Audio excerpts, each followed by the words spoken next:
If you were going to make a cooking game, it makes sense to make it on the Wii, but this isn't just Cook or Be Cooked, it's Food Network Cook or Be Cooked, and licensed games on the Wii maintain a pretty bad reputation. Don't be scared though, this game wasn't some cheap product dumped onto the system like so many others.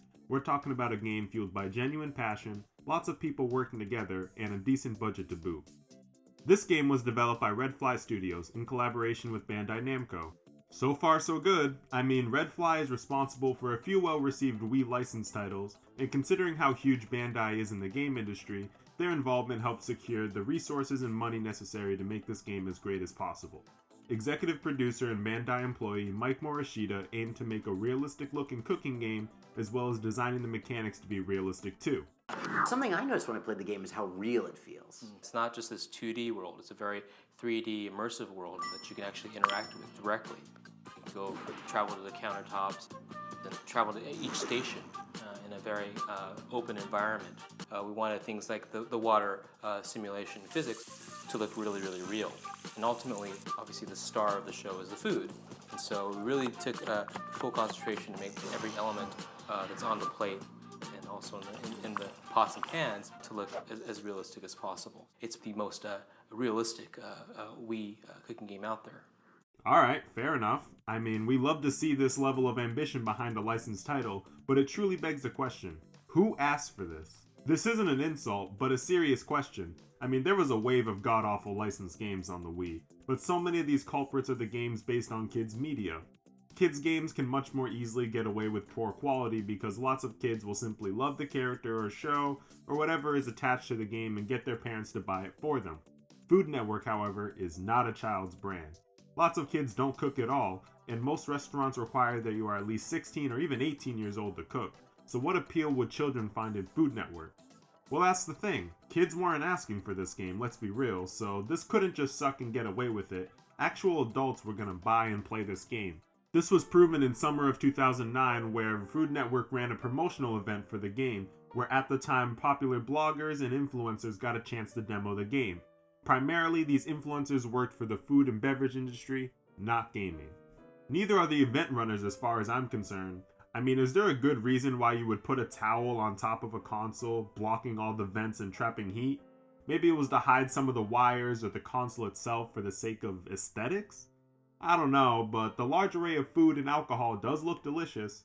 I mean, don't get me wrong, this looks like a fun event, and seeing all this effort put forth into promotion proves to me that this was a game that Food Network really believed in.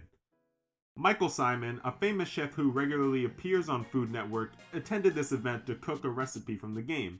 As Morishita demos the game, Simon cooks alongside, watching the game and replicating what he is doing. This all ties into the game's main purpose, as Morishita states that our ultimate goal is for the player to be able to play a recipe challenge and then walk into their own home kitchen and complete the recipe in real life. Learning without knowing that you're learning is key. This reminds me of a science project I did as a kid. Can Wii Sports Bowling help you bowl better in real life? I mean, that wasn't the original name, but you get the idea. First, I went bowling in real life, recorded down my score. Then I played 10 rounds of Wii Sports Bowling, then went out bowling again to see if my score improved. I guess life comes full circle, as there is software actually designed with this sort of principle in mind.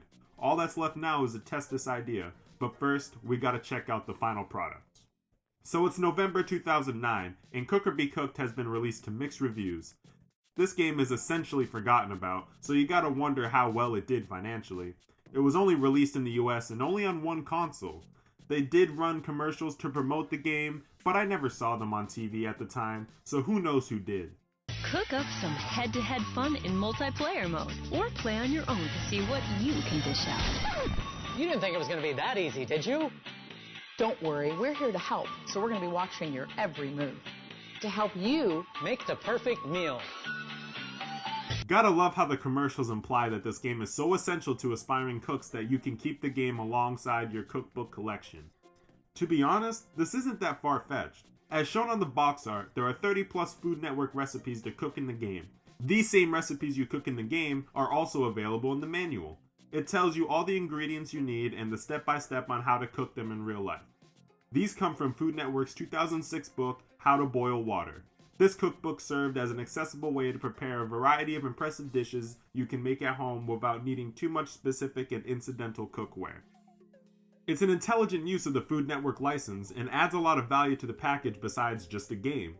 Over 30 recipes may sound generous, but let's dial back our expectations a little bit. I mean, this number, 30 plus, is very misleading.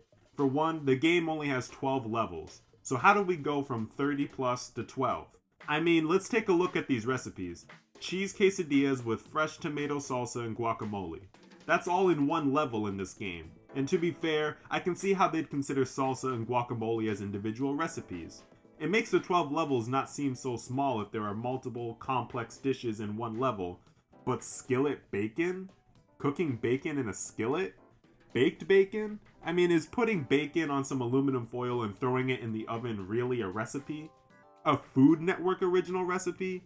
Really?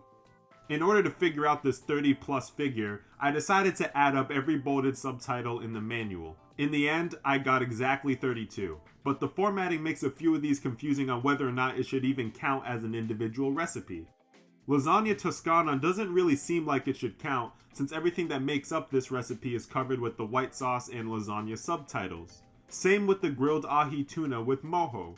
All the ingredients are clearly covered with the 4 subtitles underneath, but if you strip these titles and also the Lasagna Toscana from the counted number, you're back down to 30, which isn't 30 plus. But I guess it's not lying if the explicitly shown number on the box art is technically accurate. Your interpretation of the plus is just wrong, I guess. Oh well. Let's not pretend this number wasn't used to give the impression that this game has more content than it actually does. This might be why longevity is the main complaint seen on all those mixed reviews I mentioned earlier. I mean, you can 100% this game in 2 hours or less. Now that is pretty short to be honest, but I have to admit, I'm not personally bothered by this. I'd much rather have a game leave me hungry than feeling overstuffed after all. At the end of the day, there's no real point in dwelling on what isn't there, so let's decide whether or not the goals of the developer were achieved. Is this truly the most realistic cooking game on Wii? Can this game be used instructionally to help with cooking in real life? Let's actually start this game and find out.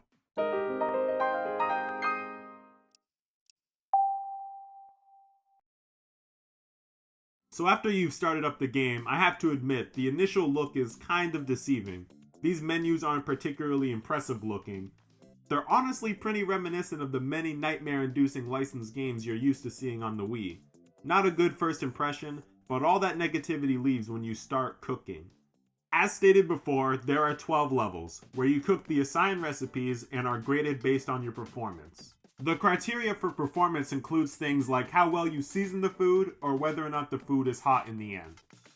If you perform well enough, you'll earn a medal at the end of the cooking session, earning either a bronze, silver, or gold medal. Considering how delicious this food can look, you definitely deserve the medal, and so does Terminal Reality's game engine, Infernal Engine. This game engine was selected by Redfly and Bandai to create, quote, a cooking game where the food actually looks edible. A tall order for Wii in its 6th generation era hardware restraints and 480p maximum resolution. But damn, they really nailed the look of the food in this game.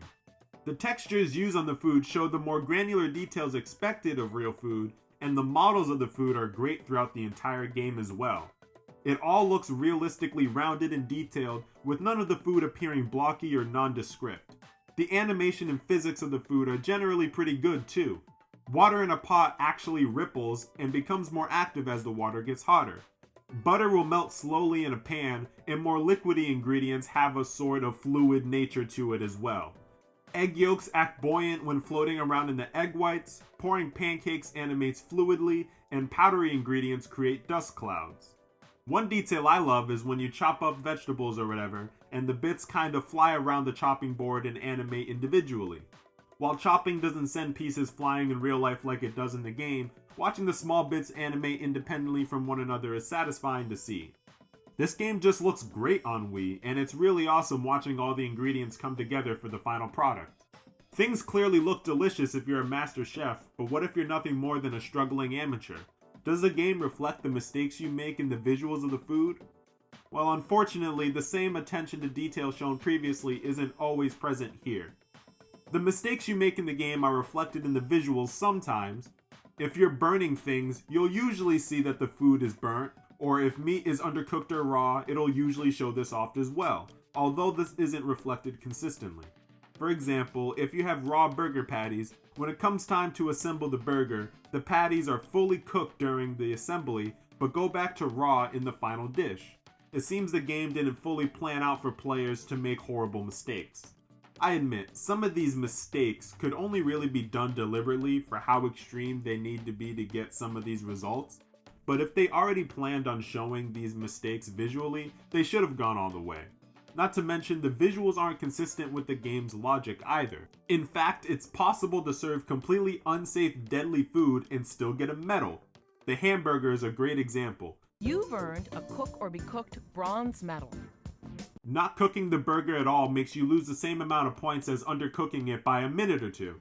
This makes no sense, and these burgers are completely raw when I serve them to the judges, but I still get a bronze medal. Not really something that should happen in the game, but here it is. It's pretty funny, but certainly not the most realistic. That being said, when you're sitting there playing the game, this is where a lot of the realism comes in as well. The choice for the Wii platform was specifically because of the motion control capabilities and the simulative nature of the controls. Gestures with the Wii controllers are based on real cooking gestures, but are optimized to emphasize the fun.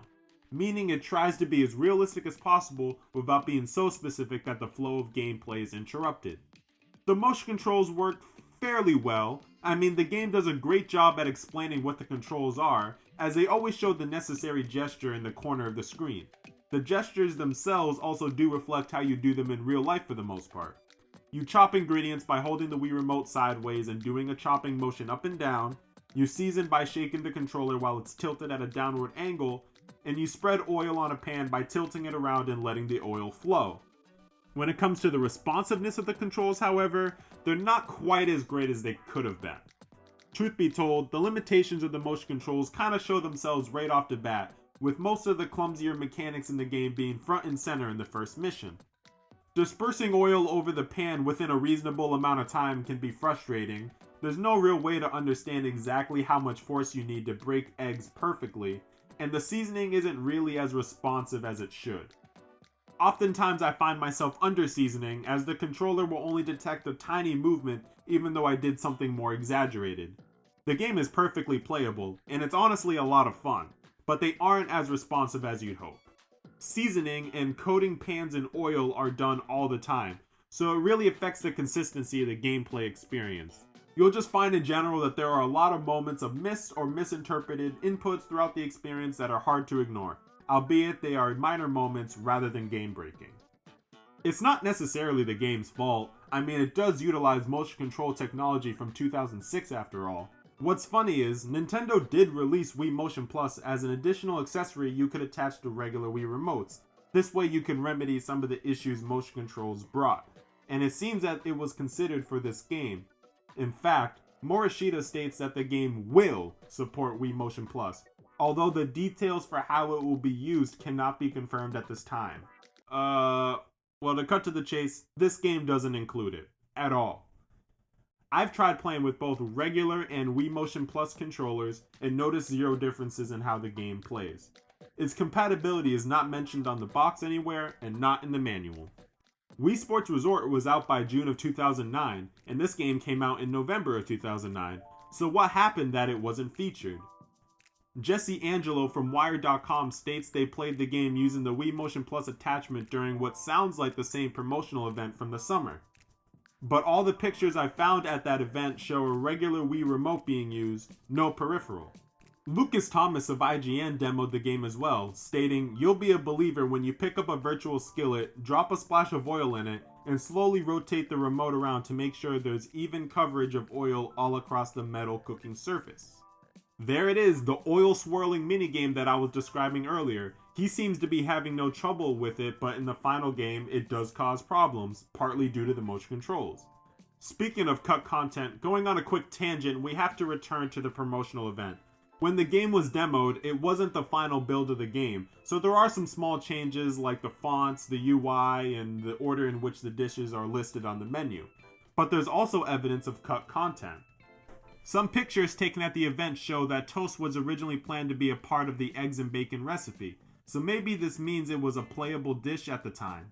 It's a shame I couldn't find actual footage of the toast, but I would imagine you'd make it in a toaster, right? But no recipes in the final game use a toaster, so how would it have been implemented? Maybe it was something you didn't even cook and it was just on the plate to make the meal look more complete?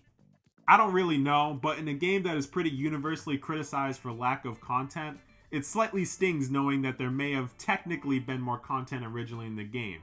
Although I don't want to insinuate that toast was gonna make up the difference in content.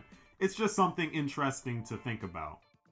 Despite the short runtime of the game, I personally think that the lack of Wii Motion Plus is what hurts this game the most. The controls work, but they're inconsistent for sure, and when you consider how important realism was during the development of the game, this would have really helped solidify their original goal. That being said, this game is still something special to me. I love the idea behind this game, and can really appreciate the developer's ambitions. Maybe this game isn't the strongest offering on the Wii menu, but how can you feel too down on this game? It's a great cooking simulator with a sufficient enough budget to push for an impressive graphical suite, with lots of attention to detail in general. It is indeed the most realistic cooking game on the Wii. Credit to Food Network and Bandai for giving this game and Red Fly all of the resources and inspiration necessary to make something that's way more than just a cheap cash-in of a licensed game. Maybe that makes it sound like the quality bar is in hell for Wii licensed games, but that's because, well, it kind of is. All that's left now is to answer the second question. Can this game be used instructionally to help with cooking in real life? I mean, can you seriously just walk into your kitchen, cook one of these recipes and do it well just because you played this game? Well, I guess there's only one way to find out. Let's get cooking. So when deciding which recipe to cook, I decided to stick to something simple, because I'm certainly no master chef. In the end, I decided to chef up those bacon cheddar grilled cheese sandwiches. I went to the store and bought all the ingredients necessary. I needed some bacon, scallions, potato bread, and cheddar cheese.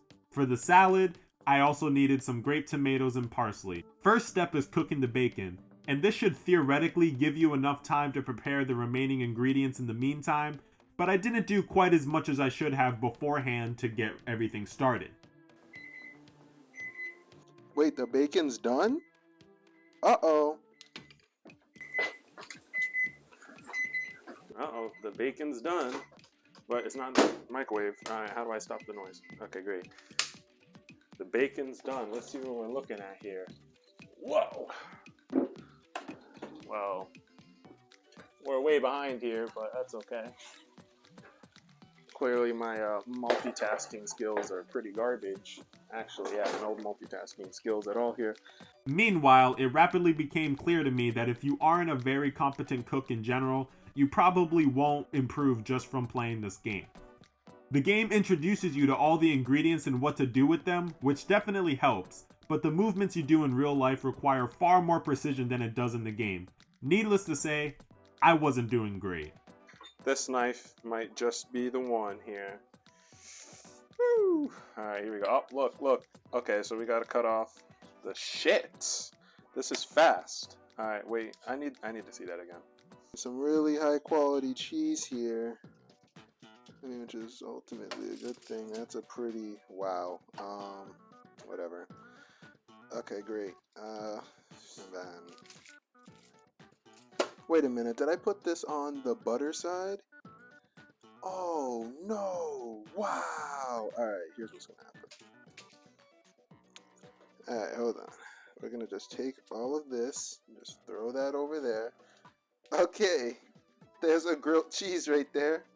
So these look interesting. I mean, I don't know. It looks edible, I guess. Squash these down a little bit so I can kind of, right, of course.